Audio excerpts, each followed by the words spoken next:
today, as you can see, this is the third Sunday. We've got the girls up here. So for the boys, when we decided, asked the boys, what do you want to do to participate in the church service this morning for the third Sunday? Their first choice was they wanted to have a sword fight up and down the aisle. So we said maybe simulate the Roman occupation of Israel or something. I don't know. We put that idea on hold, and instead said, well, your parents are going to want you to sit for an hour and a half without talking, sitting still. So let's find something in the middle you guys can do at the beginning. So to do that, the girls sang, the boys are going to tell a story. And for that, I've got my helper right here. What is your name, young sir? Ethan. Ethan. And how old are you? 8. 8. Where are you from? Westerville, Ohio. Are you married? No. All right. So, what story are you going to tell us today? Balaam. Who? Balaam. Balaam. So, what kind of story, what kind of person was Balaam? He was a prophet. A prophet. What does a prophet do? Or what did Balaam do? Blessed and cursed people. Bless and curse people. Really? And Mr. Balaam, where did he live? The desert. And what kind of person was Mr. Balaam?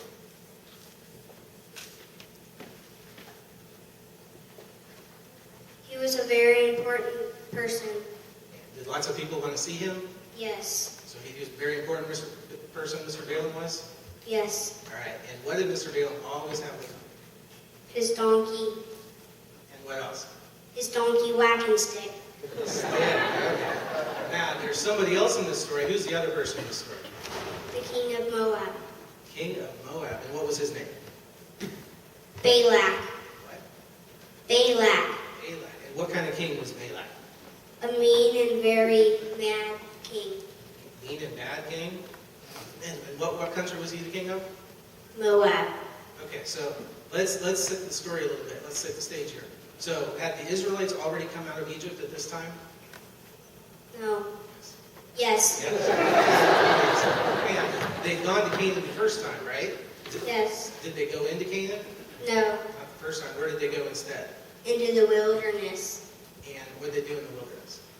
Wandered around for 40 years. And then after that, then what did they do? Came back to Canaan. For a second time? Yes. And what country did they come to on their way? Moab.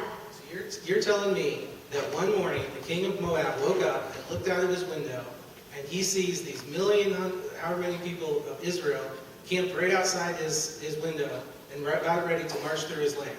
That's how you're telling me? Yes. So what did this King Balak do? He sent a messenger to Balaam. Sent a messenger to Balaam. And what was the message? Come help me curse these Israelites so I can destroy them. Really, that sounds like a mean message. You sure that was what the message said? Yes. Okay, so he sends a message to where? To Balaam. Balaam. And about how far apart was it? 400 miles. 400 miles through the desert? This messenger had to travel? Okay, so he gets to Balaam's house, and what does he do? He knocks on the door. Okay, and what does Balaam do? He opens the door. And what does the messenger say? What was the message that you're supposed to get?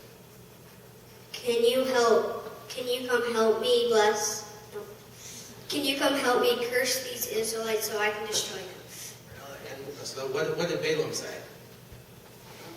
Come sleep at my house and I'll think about it. Really? So he spends the night at Balaam's house, and what does Balaam do that night? He prays. Okay, and then in the morning, then what happens? What's the first thing he does in the morning? He eats breakfast. Okay, he eats breakfast, and then what? He saddled. No. What does he tell the messenger? He says no. He says no, he's not going to go with it? Yes. So was the messenger sad or happy? Sad. Okay, so what does the messenger do? He goes back to the king.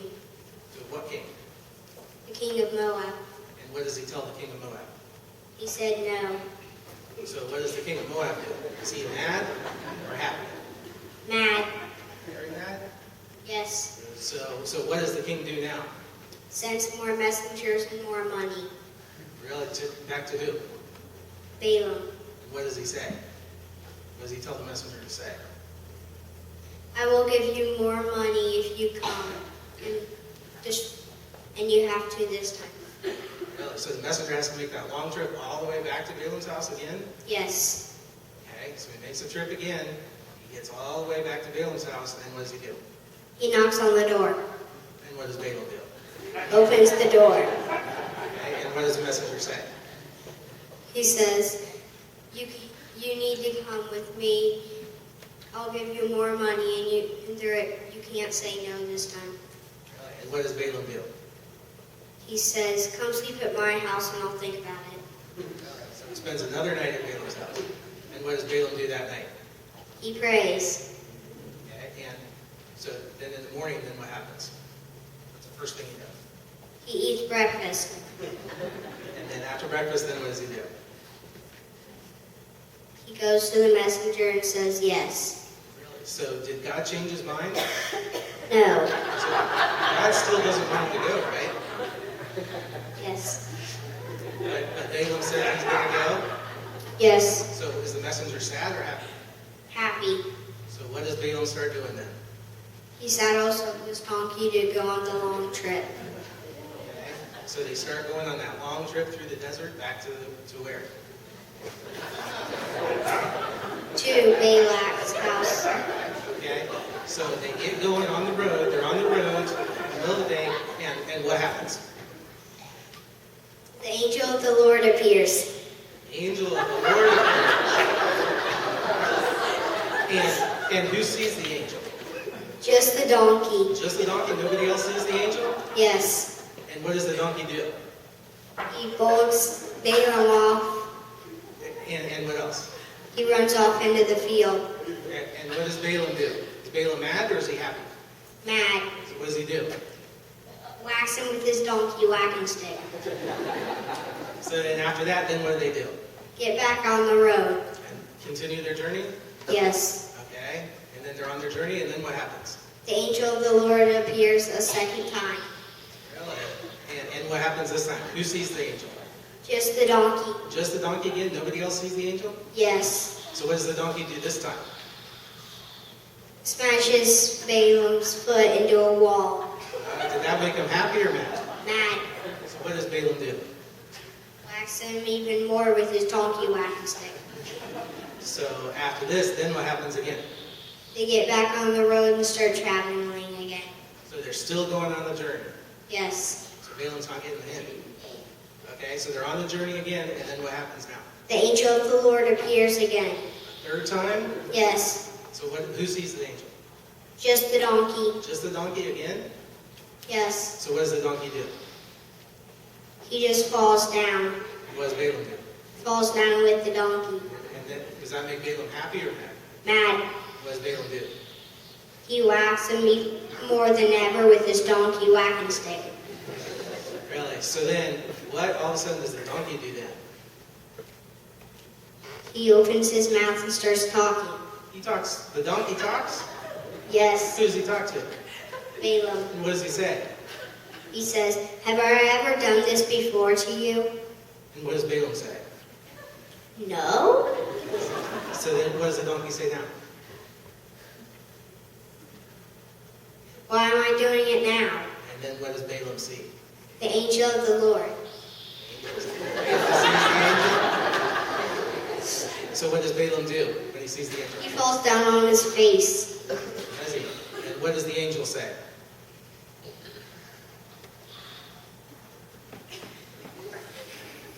I've been sent from God to stop you because you've been disobeying.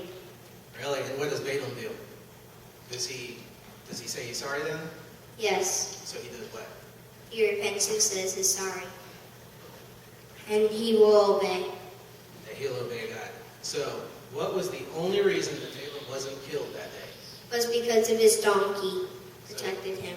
So was he friends with his donkey after that? Yes. He liked his donkey? Yes. Okay.